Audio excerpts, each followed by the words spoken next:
Bonjour, c'est Ursule encore. On est le 3 juillet 2023. Alors, je viens sur la trompette aujourd'hui encore et je viens proclamer le retour de notre Seigneur Jésus-Christ. Amen. Alléluia. Soyons tous bénis, soyons remplis de sa joie. Amen. Alors, on est toujours sur l'Éden. Amen. L'Éden de notre Dieu tel que créé à l'origine. Amen. Et notre Dieu est parti de Hidékel. Alors, on est toujours dans ce secteur-là. Et je viens apporter une vidéo, mais je vais commencer par le rêve que le Seigneur m'a donné. Amen. Alors, ça fait suite à la vidéo d'hier. La vidéo d'hier, j'ai parlé de généalogie. Alors, j'étais en présence de Dieu quand il m'a dit généalogie, généalogie. Et je suis allée dans la généalogie de Jésus en Matthieu et j'ai poursuivi la piste. Amen. Et je suis tombée sur Eliakim et tout ce qui se rattache à Eliakim. Eliakim s'est dit de lui que quand il va fermer, personne n'ouvrira. Et quand il ouvrira, personne ne fermera. Et ça nous a connectés Apocalypse 3, le verset 7. Amen. Je vous encourage fortement à regarder la vidéo d'hier. D'ailleurs, toutes les vidéos qui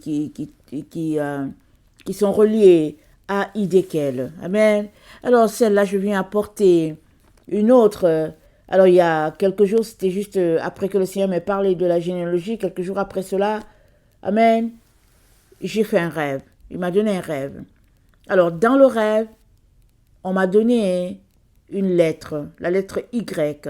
Alors, je l'avais en main, la lettre Y. Je l'ai regardée. Vous savez que la lettre Y, ça ressemble comme à une fronde. Vous savez, les frondes avec lesquelles on tue les oiseaux ou quoi. En tout cas, les enfants ont ça beaucoup en Afrique. Alors, une fronde, les frondes sont souvent en forme de Y. Amen.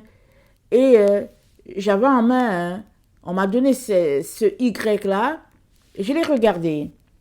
Et je l'ai regardé, j'ai bien vu que c'était Y. Et dans mon esprit, ça s'est formé le mot Yeshua.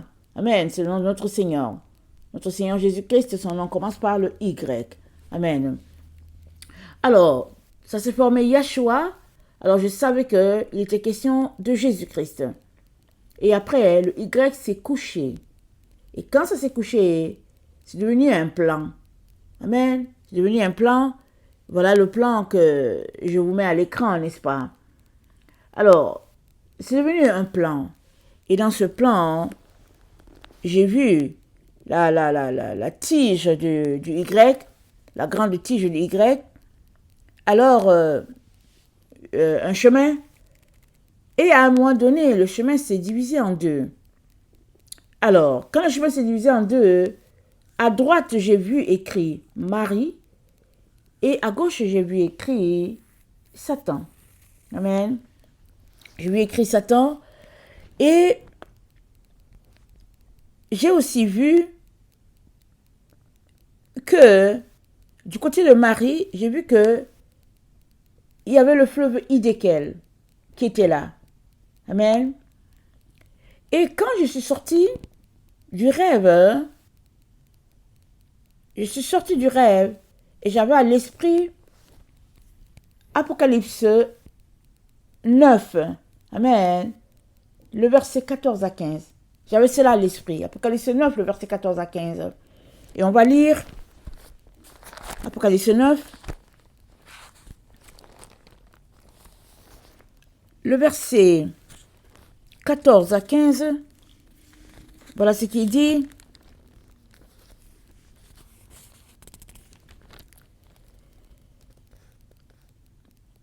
Le 6e sonna de la trompette, et j'entendis une voix venant des 4 cornes de l'autel d'or qui est devant Dieu, disant au 6e ange qui avait la trompette, délie les 4 anges qui sont liés sur le grand fleuve d'Euphrate. Et les 4 anges qui étaient prêts pour l'heure, le jour, le mois et l'année furent déliés afin qu'ils tuassent le tiers des hommes. Le nombre des cavaliers de l'armée était de 2 myriades de myriades. J'en entendis le nombre.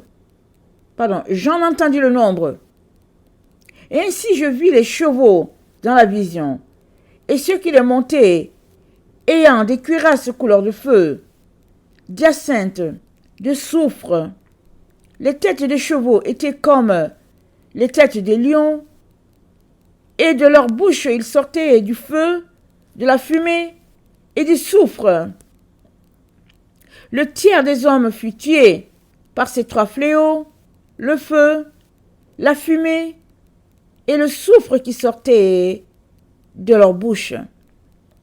Car le pouvoir des chevaux était dans leur bouche et dans leur queue. Leur queue était semblable à des serpents ayant des têtes, et c'est avec elles qu'ils faisaient du mal. Amen. Donc, je sors du rêve et dans mon esprit se dessine Apocalypse 9 à partir du verset 14. Amen. Donc, je vois très bien mon verset et donc j'ai pris du temps pour monter la vidéo et puis aussi pour entendre ce que l'Esprit avait pour nous. Amen. Alors, nous avons devant nous le Y que j'ai vu en rêve, n'est-ce pas? Et nous avons 2 voies qui s'ouvrent devant nous. Au milieu, tel que vous voyez, j'ai écrit Apocalypse 9, le verset 1. J'ai oublié d'écrire Ézéchiel 47. Donc, je vais lire Apocalypse 9. Je vais lire aussi le texte d'Ézéchiel. Donc, Apocalypse 9, le verset 1, c'est dit, le 6e ange sonna la trompette, et je vis une étoile qui était tombée du ciel sur la terre. La clé du puits de l'abîme lui fut donnée. Elle ouvrit le puits de l'abîme, et il monta du puits une fumée, comme la fumée d'une grande fournaise. Et le soleil et l'air furent obscurcis par la fumée du puits. Amen. Alors, le 5e ange sonne la trompette et une étoile tombe du ciel et le puits de l'abîme lui fut donné. Donc la séparation se fait à partir du milieu du Y. Là, il y a une séparation. Avant que la trompette, la 5e trompette soit sonnée, le Y, il y avait juste une ligne. Ok? Il y avait juste une ligne. Et tout le monde marchait au nom de Yeshua. C'était juste le bâton. Amen. Et tout le monde se réclamait pour Jésus. La trompette sonne, la 5e. Et il y a séparation. Une étoile tombe et ça crée tout simplement un creux. C'est dit, la clé de l'abîme lui fut donnée. Il y a un abîme. Dès que l'étoile tombe, il y a un abîme qui est creusé là. Amen. Et la séparation s'est faite. Et dans Ézéchiel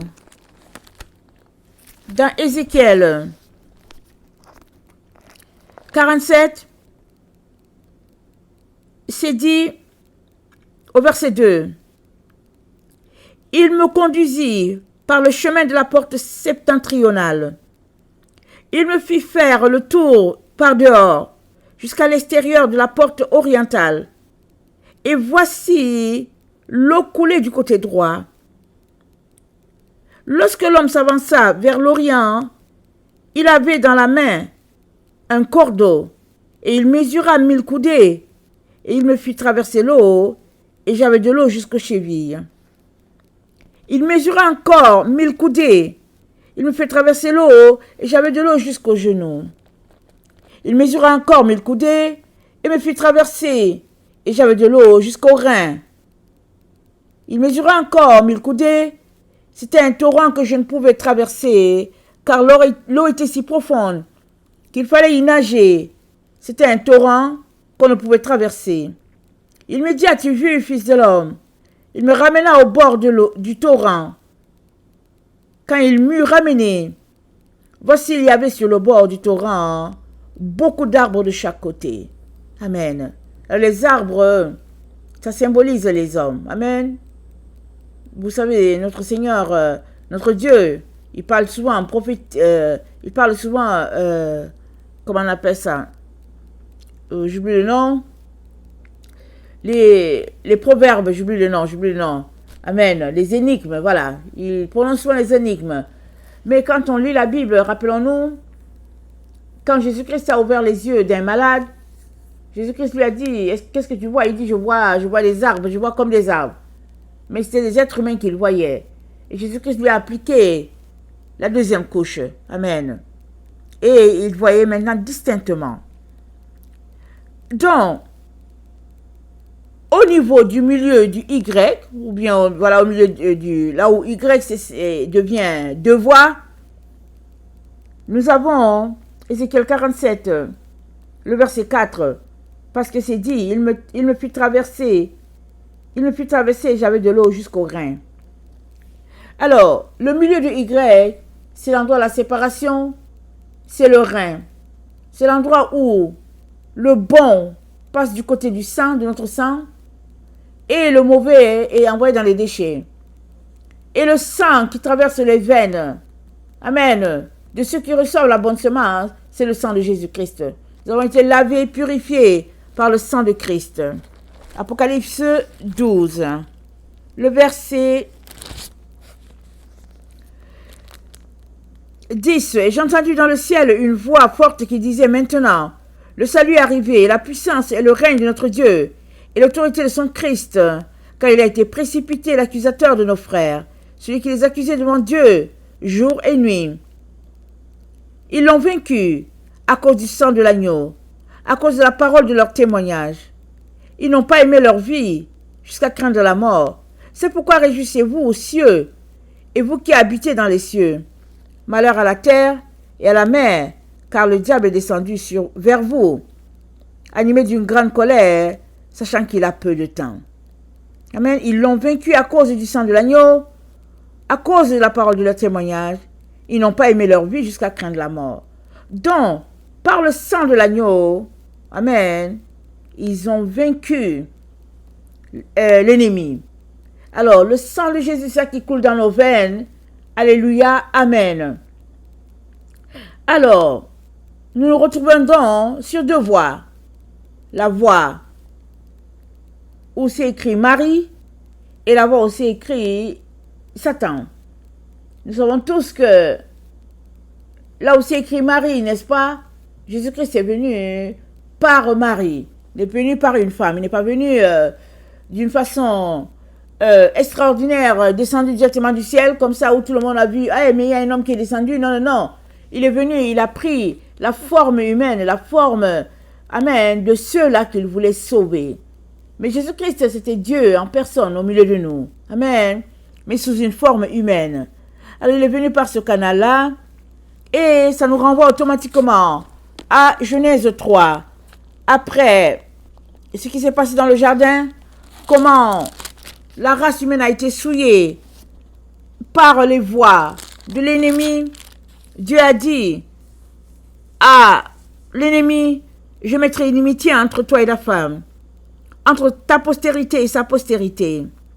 Celle-ci t'écrasera la tête et tu lui blesseras le talon.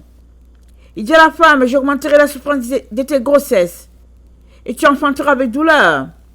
Tes désirs se porteront vers ton mari, mais il dominera sur toi. Alors, pourquoi est-ce que l'ennemi a pollué la création de Dieu? Parce que Dieu a créé Adam à son image, parce que c'est dit, Genèse 1, le verset 27, Dieu créa l'homme à son image, il le créa à l'image de Dieu. Il créa l'homme et la femme. Ils étaient à l'image de Dieu. Mais cette image a été ternie par les valeurs de l'ennemi qui sont les valeurs de mal, les valeurs de souillure. Alors, le but de l'ennemi, c'était de corrompre toute la race humaine. Toute la race humaine. Sans qu'il y ait possibilité de rachat. Et Dieu dit à l'ennemi, il lui dit, le jour vient où la postérité de la femme t'écrasera la tête et tu lui blesseras le talon. Alors, écraser la tête, c'est la mort. Blesser le talon, c'est une blessure.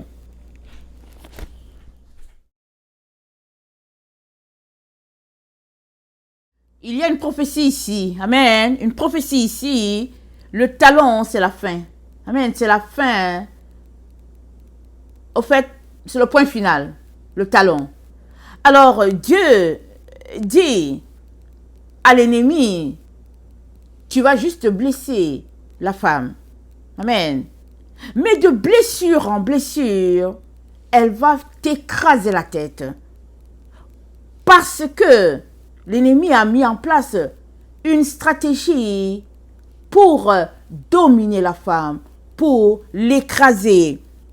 Parce que Dieu dit, amen, il dit, je mettrai une inimitié entre toi et la femme, entre ta postérité et sa postérité. Celle-ci t'écrasera la tête, tu lui blesseras le talon. Il dit à la femme, l'information qu'il donne, c'est à la femme. Il lui dit, tu vas souffrir dans tes grossesses. Je vais les augmenter. C'est-à-dire, de grossesse en grossesse, tu vas souffrir. Plus tu accouches, plus tes contractions, tes souffrances seront intenses. Mais, il dit, tu vas porter tes désirs vers ton mari. Plus tu accouches, plus tu vas solliciter son aide. Mais, il te dominera. Il t'écrasera. Au lieu qu'il puisse être content pour dire, bon, voilà, j'ai besoin de soutenir ma femme, j'ai besoin d'être à côté, j'ai besoin... Non, non, non, non, non. Il va juste te dominer. Parce qu'il a mis en place la stratégie pour te dominer à toujours. C'est ça qui a été mis en place dans l'humanité entière. Pas par Dieu, par l'ennemi. Parce que la création de Dieu, c'était à l'image de Dieu. Dieu a fait, il a créé l'homme et la femme à l'image de Dieu. Et Dieu, il est doux, il est amour, il est bonté, il est lumière, il est éternité. Amen. Et c'est ça notre Dieu. Quand bien même tu fais une faute, quand tu viens pour demander pardon, au lieu qu'il se mette à te frapper dessus, il t'attire à lui. Il te parle des paroles d'amour, des paroles de réconfort. Mais tu lui dis non, non, non, je suis venu parce que je veux qu'on parle de la faute que j'ai faite. Il te dit non, non, non. Lui, il te parle d'amour. Il t'inonde d'amour. Il t'inonde d'amour au point où tu es débordé tout simplement. Amen. C'est ça notre Dieu. Donc, Dieu n'a pas créé la femme pour qu'elle soit écrasée, maltraitée, abattue. Il ne l'a pas créée pour ça. C'est l'ennemi qui a mis en place la stratégie parce qu'il veut du pouvoir, il veut de la force. Et s'il vous plaît, il veut devenir Dieu. Amen. Il veut devenir Dieu. Alors, dans Ézéchiel, on va les regarder. Quelles sont les pensées de l'ennemi quand il a mis en place toute la stratégie pour écraser la femme et puis pour tirer d'elle tout ce qu'il y avait de bon. Amen. Alors, voilà ce que le Seigneur dit dans les 28, le verset 1, la parole de Dieu. La parole de l'Éternel me fut adressée en ces mots. Fils de l'homme, dis au prince de Tyr, ainsi parle le Seigneur l'Éternel. Ton cœur s'est élevé et tu as dit, je suis Dieu. Je suis assis sur le siège de Dieu, au sein des mers. Toi, tu es homme et non Dieu, et tu prends ta volonté pour la volonté de Dieu. Voici, tu es plus sage que Daniel. Rien de secret n'est caché pour toi. Par ta sagesse et par ton intelligence, tu t'es acquis des richesses. Tu as amassé de l'or et de l'argent dans tes trésors. Par ta grande sagesse et par ton commerce, tu as accru tes richesses. Et par tes richesses, ton cœur s'est élevé. C'est pourquoi, ainsi parle le Seigneur l'Éternel, parce que tu prends ta volonté pour la volonté de Dieu.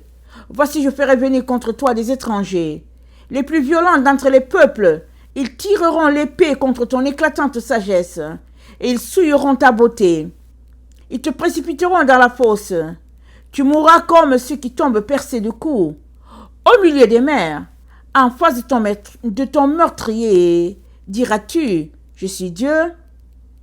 Tu seras homme et non Dieu, sous la main de celui qui te tuera. Amen. Et dans Ésaïe 14, voilà ce qui est dit. Ésaïe 14, c'est le cœur de l'ennemi, n'est-ce pas?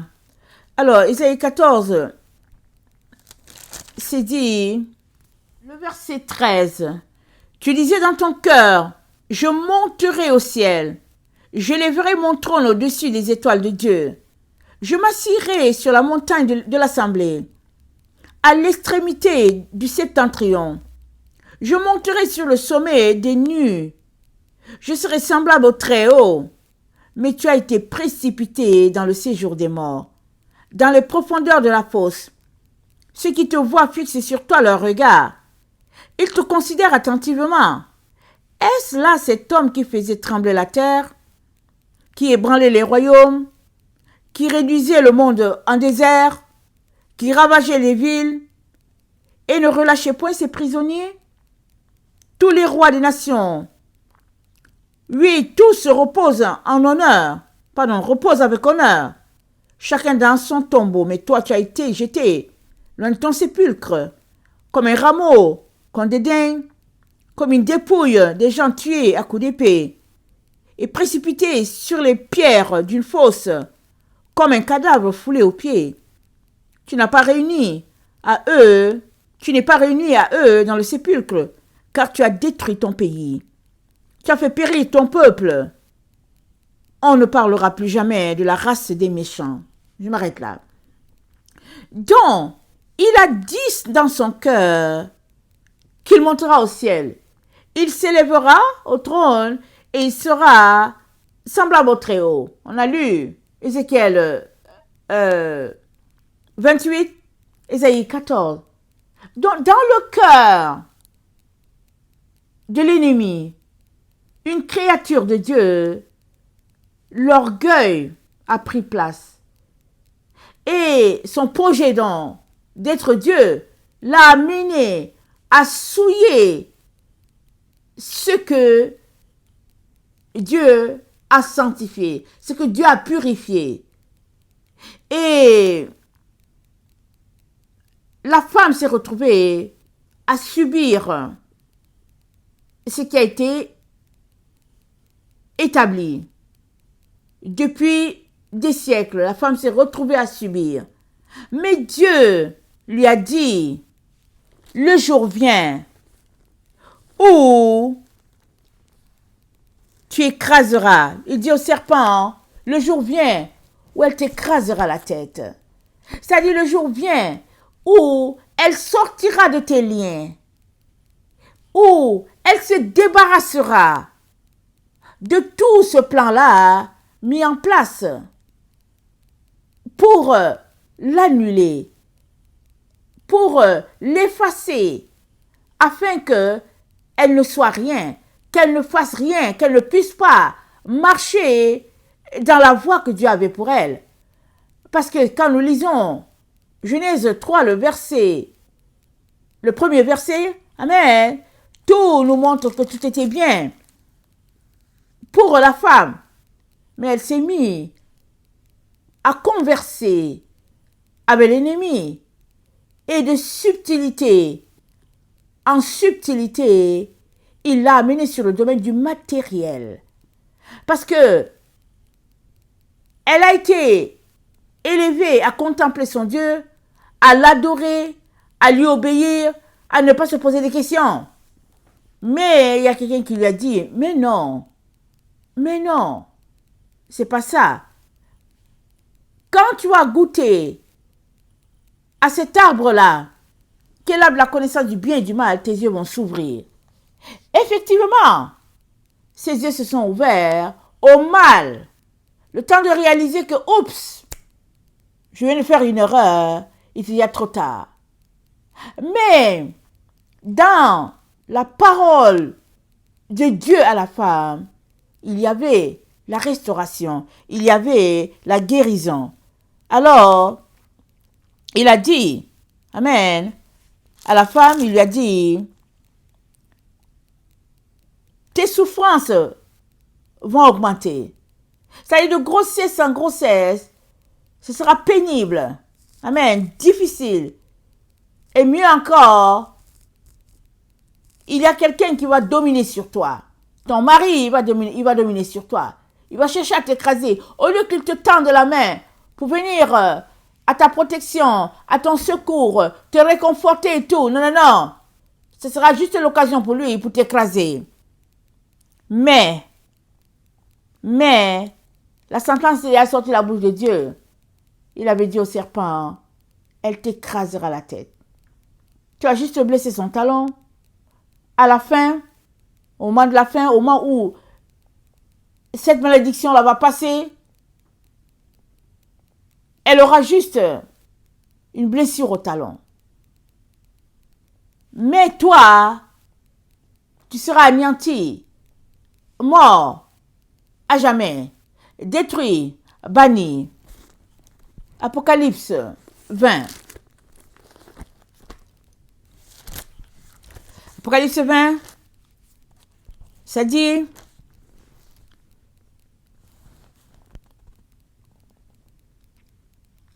puis je vis descendre du ciel un ange qui avait la clé de l'abîme, une grande chaîne dans sa main. Il saisit le dragon, le serpent ancien, qui est le diable et Satan, il le lia pour 1000 ans. Amen. C'est-à-dire Satan ne pouvait plus continuer de souiller, de séduire les gens. Il le jeta dans l'abîme, ferma et scella l'entrée au-dessus de lui, afin qu'il ne séduisît plus les nations, jusqu'à ce que les 1000 ans fussent accomplis. Amen. Verset 7. Quand les 1000 ans seront accomplis, Satan sera relâché de sa prison. Et il sortira pour séduire les nations qui sont aux 4 coins de la terre, Gog et Magog, afin de les rassembler pour la guerre. Leur nombre est comme le sable de la mer. Donc, cette guerre, elle a enclenché depuis que la création de Dieu a été souillée et que, à la place de ce que Dieu voulait faire, c'est le plan de Satan qui s'est mis en exécution. Notre Dieu ne tue pas. Amen.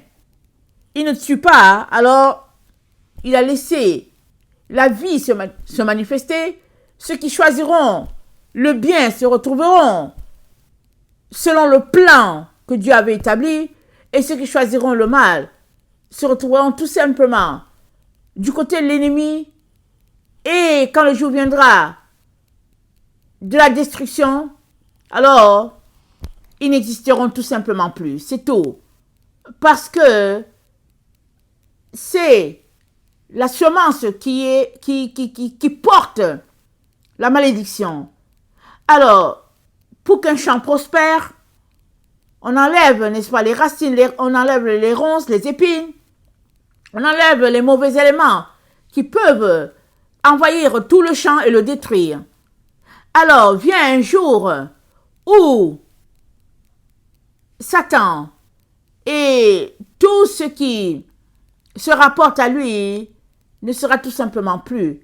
Et le monde vivra dans un règne de paix. Amen. Mais en attendant que ce jour-là vienne, chaque jour est un combat pour tous les êtres humains, parce que chaque jour, ils sont appelés à choisir.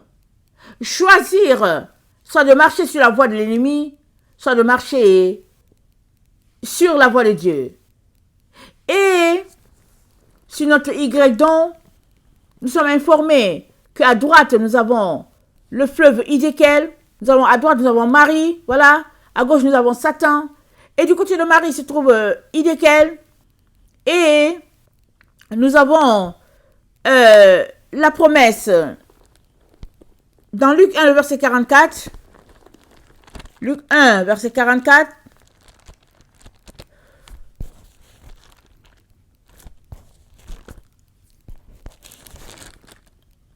C'est dit, voici aussitôt que la voix de ta salutation a frappé mon oreille, l'enfant a tressailli d'allégresse dans mon sein.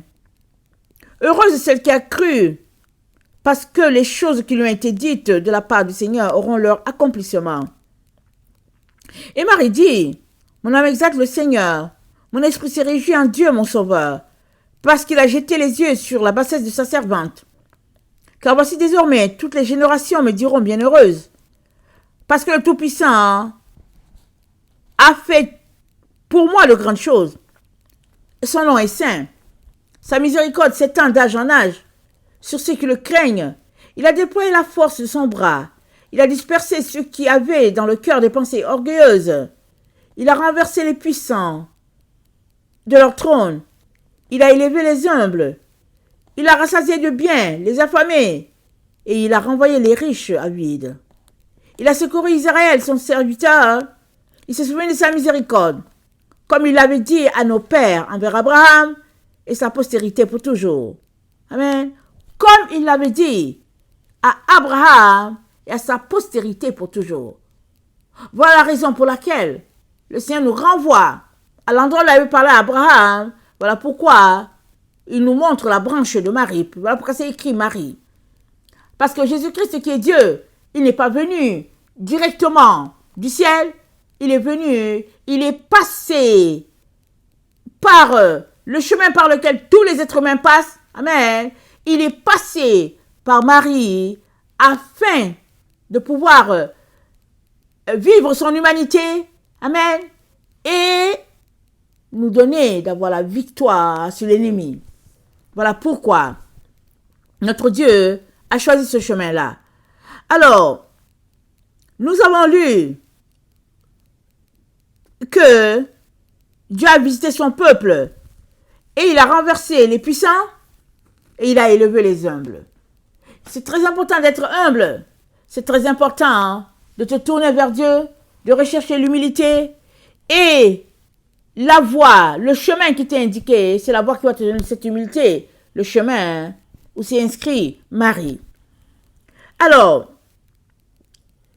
les deux Y sont donc séparés par le milieu.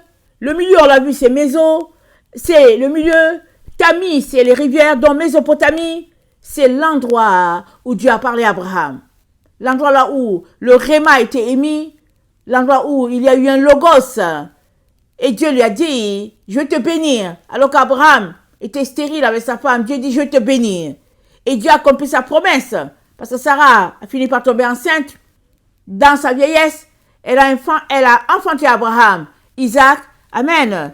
Et d'Isaac, Jacob et Ésaü. Et finalement, de Jacob, les 12 patriarches. Et nous sommes rattachés aux 12 patriarches.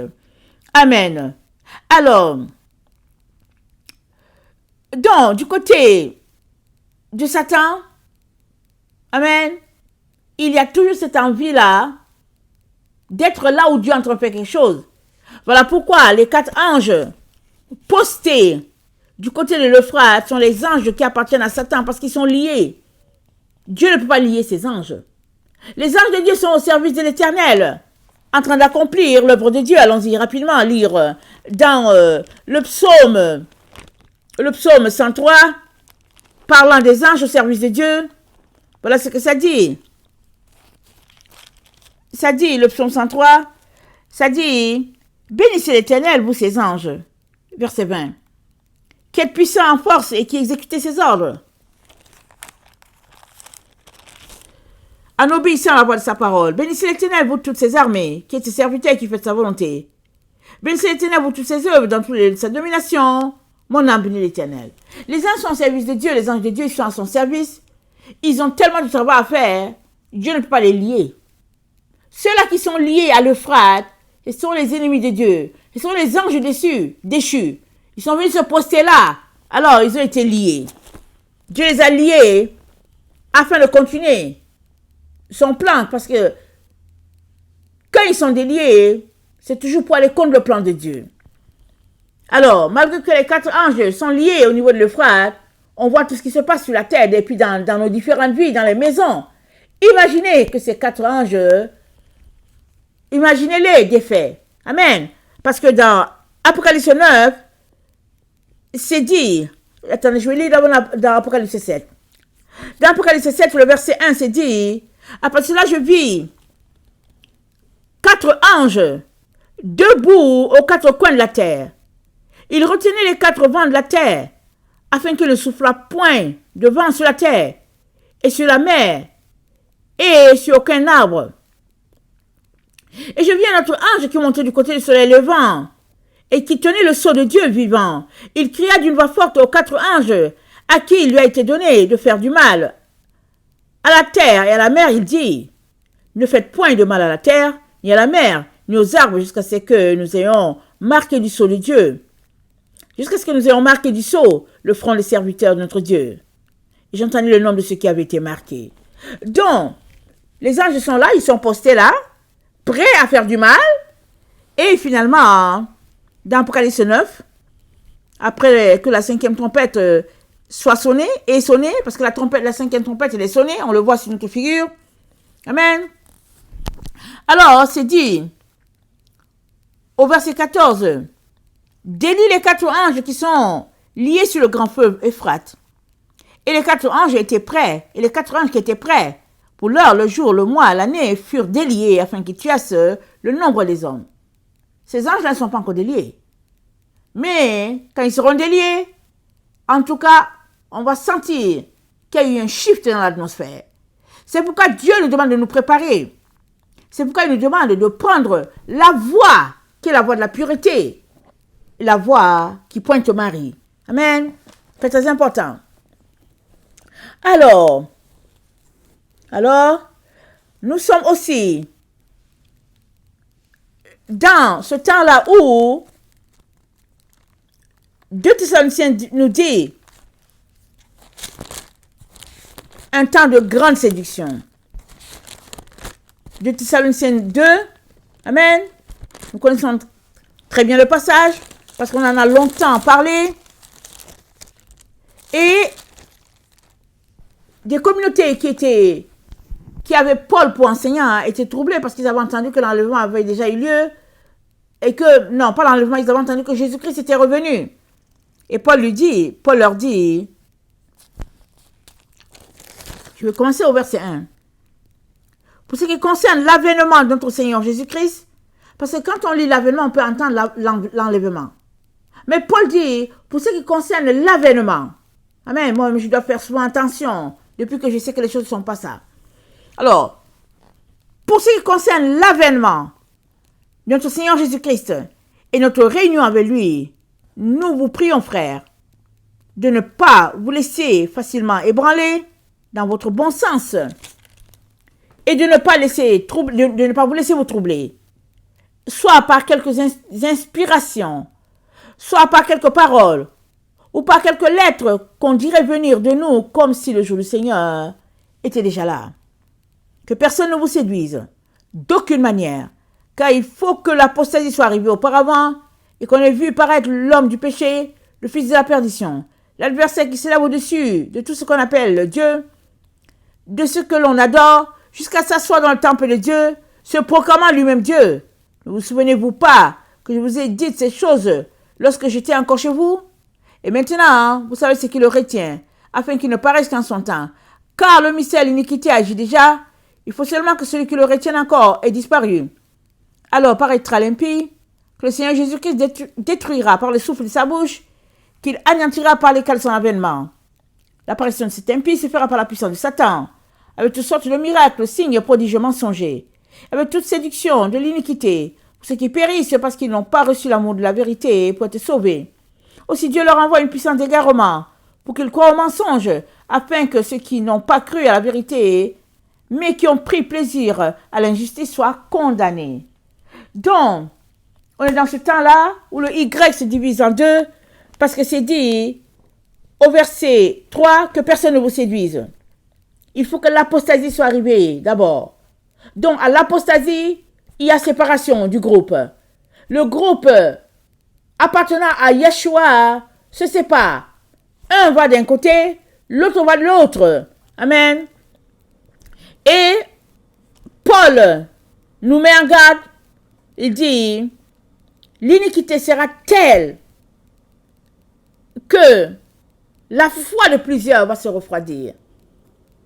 Et pour que tu ne te retrouves pas du mauvais côté, amen, puisque la tige du Y, c'est Yeshua, puisque au nom de Jésus-Christ, les gens font beaucoup de choses, beaucoup d'activités, beaucoup de doctrines, beaucoup de religions, au nom de Yeshua. Mais le Seigneur te dit, c'est juste la voie de droite, qui est la voie pure, qui est la voie où tu seras abreuvé de son eau, qui est la voie où tu auras la vie éternelle, du côté de la droite.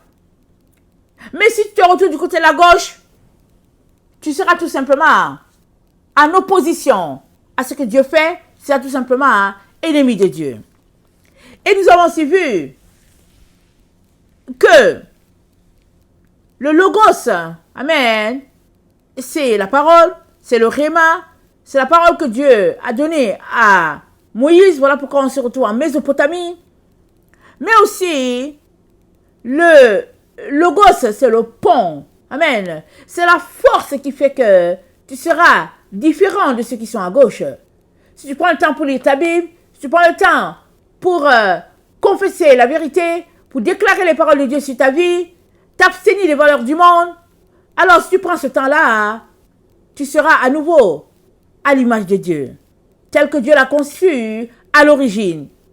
Et tu as besoin, amen, de te débarrasser de tout ce que Dieu n'aime pas. Et nous sommes aussi informés, à partir d'Ézéchiel 47, le verset, je pense, 3 et 4, nous sommes informés que à partir du rein, c'est la séparation. Et il n'y a plus moyen que le bord qui est à gauche rejoint celui qui est à droite. Parce que, Ézéchiel l'a dit, les eaux étaient profondes, lui-même il ne pouvait plus traverser. L'ange l'a ramené de l'autre bord. Alors, est-ce que ça c'est l'image que Dieu pointait à Ézéchiel? Je ne sais pas. C'est ce que moi j'ai vu dans mon rêve. Amen. Alors, les 4 reins sont postés du côté de l'Euphrate. Ils ne sont pas postés du côté qui donne sur la terre de la Mésopotamie, mais ils sont postés à l'extrême, de l'autre côté complètement. De telle sorte que ils font une force qui oppose. Mais tant que l'Esprit de Dieu est là, tant que tu marches selon Dieu, tant que tu lui obéis, tant que tu pratiques les lois de la sainteté et de la purification par notre Dieu, ces esprits-là, ces anges déchus-là, ne pourront rien sur ta vie. Ils vont s'essayer, bien sûr, mais tant et aussi longtemps que tu gardes ton terrain et que tu es enraciné dans la parole, rien ne pourra te déloger. Voilà pourquoi le Seigneur nous dit qu'il est très très important qu'on prenne la voix de Marie. Il y a beaucoup de gens, dès qu'ils entendent Marie, ils sont paniqués, ils sont dans toutes sortes d'états, ils débitent des paroles incroyables, mais c'est la voie que Dieu a prévue. Alors si tu ne veux pas de Marie, tu vas te retrouver automatiquement du côté de Satan. Il n'y a pas un autre chemin. Alors à toi de choisir, à toi de décider, mais Dieu t'aura tout dit. Pour X raisons, tu sais pourquoi tu refuses Marie, mais c'est la voie que Dieu a choisie pour le rachat de l'humanité, pour ton propre rachat. Pensez-y, plusieurs fois d'ailleurs, au lieu de jouer à l'insensé. Au lieu de jouer à l'insensé, accuser l'église catholique, par-ci par-là, non et non et non. Lève-toi, prends la parole de Dieu, fais tes recherches, prie, jeûne, Et Dieu va venir à toi. Il va te révéler son plan pour toi. Il va te révéler le chemin du salut pour toi et pour toute ta famille. Que le Seigneur bénisse sa parole et qu'il nous donne à tous de demeurer fidèles sur les voies de la vérité, sur les voies de la lumière. Je terminerai en lisant Luc 1, le verset 67 à 75, la prophétie de, j'oublie son nom, le papa de Jean-Baptiste. J'oublie son nom, mais on va le voir là, au niveau de Luc. Zacharie, je pense.